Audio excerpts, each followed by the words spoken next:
देखो, आज ग्रामर में हमारा नया टॉपिक है संज्ञा। संज्ञा इंग्लिश में उसको हम नाउन बोलते हैं। क्या बोलते हैं? नाउन। अभी नाउन मतलब आपको पता है, बराबर। अगर हम परिभाषा या डेफिनेशन देखी जाए, किसी व्यक्ति,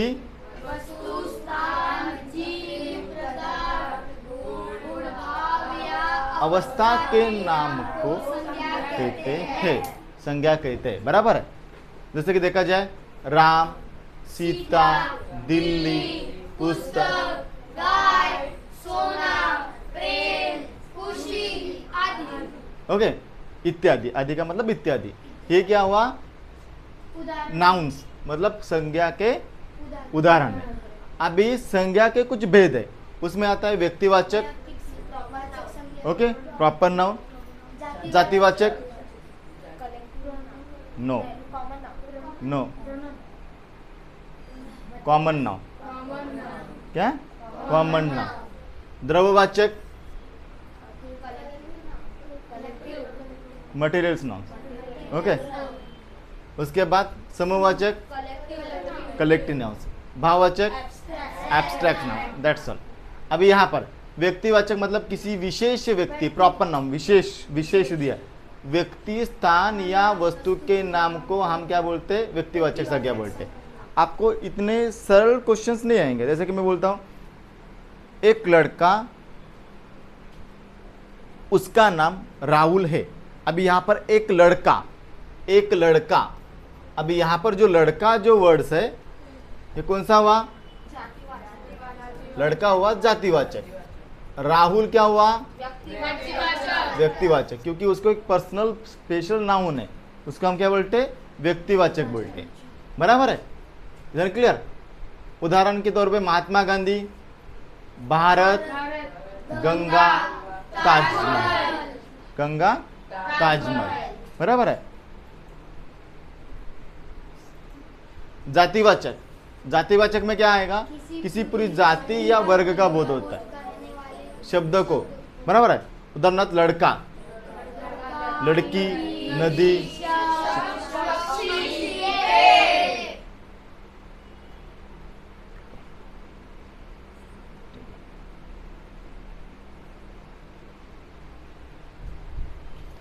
द्रव्यवाचक संज्ञा में जिसे किसी पदार्थ का बोध होता हो, कोई भी पदार्थ हो सकता है, सोना, चांदी, दूध, पानी, लोहा, दूध, पानी, लोहा, ओके, समझ में आया?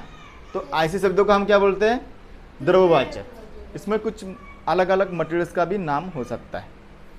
उसमें आता है समूह। समूह मतलब यानी ग्रुप, जो समूह झुंड का बोध कराए, बराबर है। उसमें आता है सेना, कक्षा, भीड़, परिवार, झुंड, ऐसे शब्दों को हम क्या बोलते हैं? समूहवाचक। अभी भाववाचक मतलब क्या? जो भाव, एब्स्ट्रैक्ट्स, इमोशंस, अवस्था या विचार का बोध करवाए। जैसे कि देखा जाए, ईमानदारी, दुखी, ओके, खुश, हाँ हो सकता है। ईमानदारी, प्रेम, बचपन, सुंदरता, साहस, तो ये क्या हुए? ये भाववाचक संज्ञा हुआ। क्या हुआ? भाववाचक संज्ञा। क्या हुआ? भाववाचक संज्ञा, ओके। आपको है ना, बेसिकली है ना, ये बेस को ही समझना है, और ज़्यादा आप प्रॉपरली प्रैक्टिस करोगे, बेस को समझोगे, ये ग्रामर बहुत आसान है। लेकिन आपको क्या लगता है, अभी इतने पढ़ा, घर पे जाके आप रिवीजन नहीं करोगे, फिर से आप डाउन पे आ जाओगे, डर लगने लगता है। एक्चुअली आपकी जो गलतियां होती है ना, कहाँ पर होती पता है? आपकी गलतियां होती ज़्यादातर स्पेलिंग मिस्टेक्स में। आपका अंडरस्टैंडिंग का प्रॉब्लम है ही नहीं, आपका प्रॉब्लम है राइटिंग का और प्रेजेंट करने के तरीके का। तो अगर आप इसको प्रॉपर तरीके से सुधारोगे, ओके, जो भी प्रैक्टिस आप लिखित रूप से करोगे वो आपके लिए बेनिफिशियल रहेगा। लेकिन आप क्या करते हो? लिखित रूप से नहीं करते हो, आप अंडरस्टैंडिंग लेवल पे जाने जाते हो।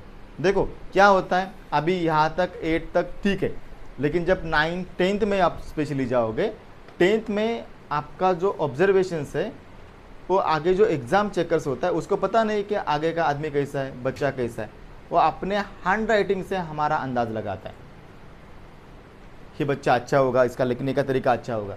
अभी आपके पास 2 साल है, अगर आप प्रॉपरली प्रिपरेशंस करोगे तो ऑब्वियसली ये जो अलग अलग ग्रामर्स में आप क्या कर सकते हो, राइटिंग सुधार सकते हो।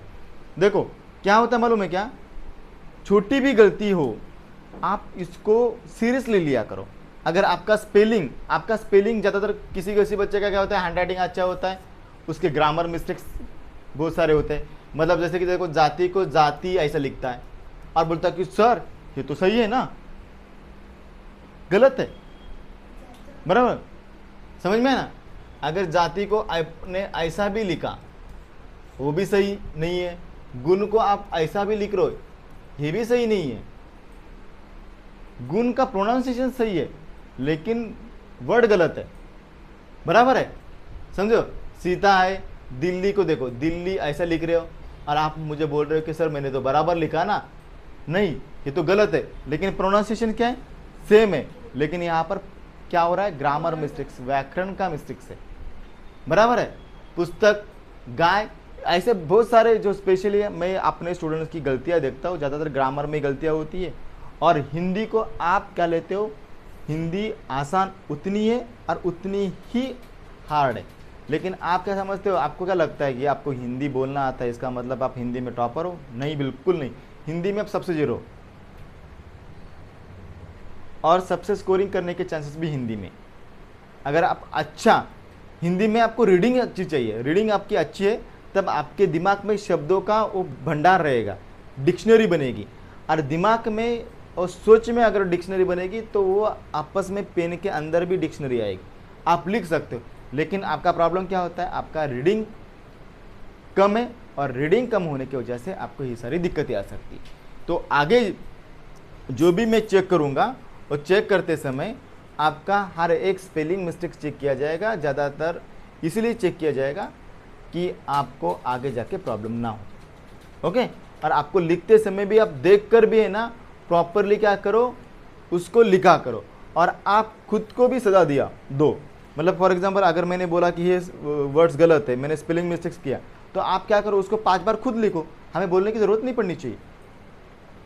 इससे क्या होगा, आपके स्पेलिंग में सुधार आ सकती है, आपका ग्रामर मिस्टेक सुधार हो सकता है। Is it clear? आए समझ में? ओके।